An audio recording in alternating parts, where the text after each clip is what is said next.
I'm into some really weird stuff, as most of you out there probably know. I mean, I'm the guy who ROM hacked Tetris Plus. It doesn't get much stranger than that. One day, while searching for obscure games to try out, I happened upon a recently translated JRPG. And when I saw it, I stopped everything else I was doing right then. I had to try the game out. I sensed in this game a connection to me on a deeper level than I'd ever felt before. Somehow I knew I would enjoy this game if I gave it a chance.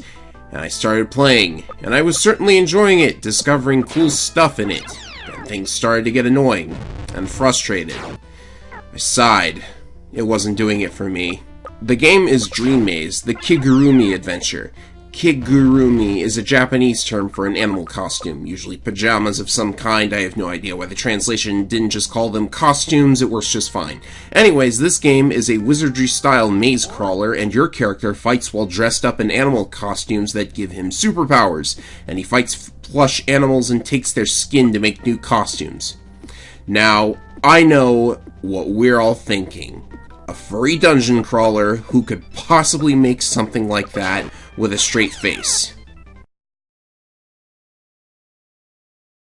I'll fully admit the subject matter is what drew me in, and some really bad design choices pushed me right back out. So far, I am up to having cleared 4 of the game's 5 dungeons, and I cannot recommend this game seriously to anyone. To start with, you don't level up in this game. This is an equipment-based RPG rather than a level-based one. You don't level up through killing enemies over and over. Instead, you find better equipment, that is, better costumes, and that's how you level up, quote-unquote. Have you ever seen a 0 EXP run of an RPG? It's kind of like that, but intentionally designed that way. And when you intentionally design a game that way, the question has to be asked, what are the encounters for if not EXP? For Dream Maze, the answer is money, costumes, and more money. Candy is the currency, and you can buy items with it or use it to heal yourself. One wonders why the cookies in Mado Monogatari don't work that way. The problem is you earn money slowly, mostly because only the small fry enemies that don't become costumes are the ones that give money. If you encounter a costume enemy and you already have the costume, you may as well run. The fight will have 0 purpose. You can't even sell the costume or any other item you buy, in fact. It's strange. An RPG without EXP is actually quite an admirable idea. But in this game, I eventually got bored with the fights and turned on an infinite money cheat and used emulator rewind to avoid encounters. Because if the only purpose to fights is money and costumes, and each costume enemy only has to be killed 1 time to get it, why should I be forced to fight off every enemy I come across? One of my weaknesses in RPGs is avoiding encounters because mob grinding is tiresome to me, but at least in RPGs with EXP, you were earning something in addition to money. You won't have money forever, but you will have EXP forever if you catch my drift. You'd at least have that if nothing else.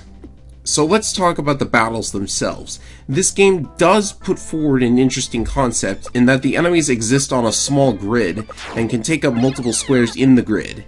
Your costumes have punch and kick attacks, and some have skills that can attack several parts of the grid at once, potentially striking multiple foes. The Digimon World DS games have something like that. But in this game, sadly, the punch and the kick, by the way, I don't know if there's much of a difference, try both and stick with whatever does more damage, only hit 1 tile at a time. 64 costumes are available in the game. I have so far found 3 that have skills, and they eventually became obsolete anyways.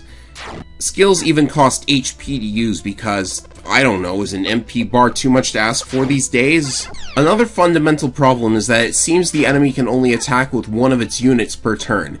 Which unit it is will be determined by the agility stat, but if they only get 1 hit per turn, and your entire party can attack in 1 turn, what does it matter how many enemies there are? Do they not want me to get run over when I've only got 1 party member? When you get the second party member, who, by the way, is hidden in the second dungeon in an invisible warp point behind a fake wall, and to exit the room she's in, you have to find another invisible warp point, a little window into another problem with the game, and even the map I was using as a guide failed to point all this out. You've basically doubled the size of the HP wall the enemy has to overcome to KO you, and you get 2 attacks per turn now. Unbalanced or what? What was very innovative to me, however, was that you could mix and match the different pieces of the costumes to create a custom chimera suit of sorts. You could take the chicken's head, put it on the penguin's body, give it a cow's hands and feet, and these all affect different stats too. The head gives skills and agility, the body gives defense, and the arms and legs are punching and kicking power. The problem is there doesn't seem to be any depth to it. I made a costume out of the pieces that were giving me the highest power and defense at the time. Then I got an even stronger costume that obsoleted all my work and I pretty much facepalmed. Now it should be stated here that this battle system with a grid enemy stand-on, a customizable costume system, and using the currency to heal yourself outside of battle, these are all wonderful ideas for a game, and I can think of numerous ways to expand upon these concepts. The grid reminds me of Mega Man Battle Network, which had a ton of different weapons that strike different parts of the grid, and you got them in the encounters too, come to think of it. The costume customization could work wonders if the different pieces had a variety of effects. Just think about how the skills and weapons in the Fire Emblem series can be combined in different ways. Already I can imagine different arms having different attack types, or maybe each arm can only equip such and such weapons, and only certain bodies can equip certain accessories or use certain skills that attack different parts of the grid. My mind wanders. But back on track, even if the fights were boring, what if you could just turn off random encounters and explore the mazes? Well, I've cleared 4 dungeons so far, and they all make some really awful mistakes, but to speak more broadly about the game, there is no map at first. To show the map, you have to find the map room, which means a lot of blind wandering. And when you do get that map, nothing is labeled. No healing rooms are labeled, no tailors or changing rooms are labeled, the exits aren't labeled, and these are important places for the game mechanics. The elevators and staircases, I mean beanstalks, aren't labeled either. I think the idea here was that the game designers wanted you to draw your own map and label it yourself. Fortunately, somebody has done just that and shared it with the rest of the internet, so luckily there was at least one person crazy enough to do it.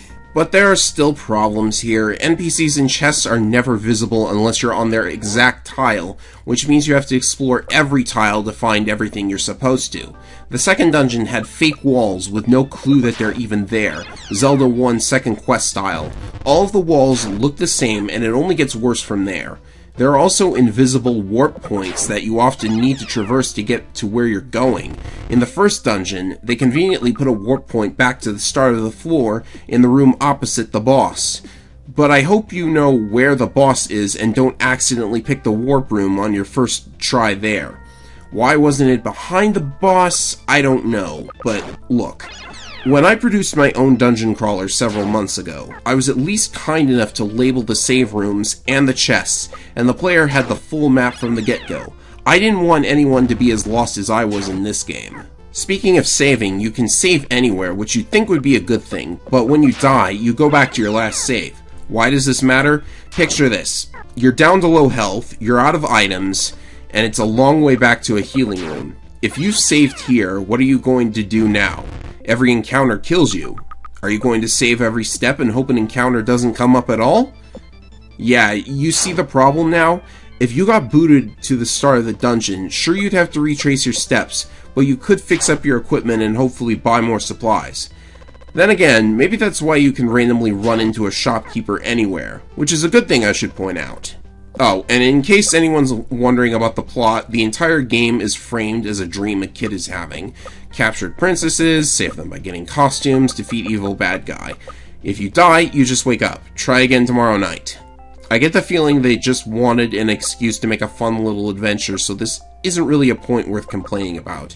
It's not like Yume Nikki was a compelling tale unless you were super into the psychology of Marotsuki. Dreams are finicky. If you're not careful, they can turn into nightmares, and unfortunately this one did. In spite of interesting concepts and cutesy character design, this game's really not doing it for me. I can't recommend it. Japan certainly considers it a crap game, which I find just sad. The ideas presented had potential, but they aren't taken in any sort of interesting direction, and searching around those dungeons for invisible items and warp tiles you're supposed to find, all while fighting off increasingly tiresome encounters that yield nothing but money and costumes you already have. This isn't on the level of Maka Maka or Hoshi wo Mirohito, both of which had too big a scope and were rushed out the door, but it's certainly not worth any time or money. At least there aren't that many bugs. Let's hope a sprite rip happens soon, though. You know, at least someone can get some enjoyment out of the costume designs and how you can mix and match them about and stuff.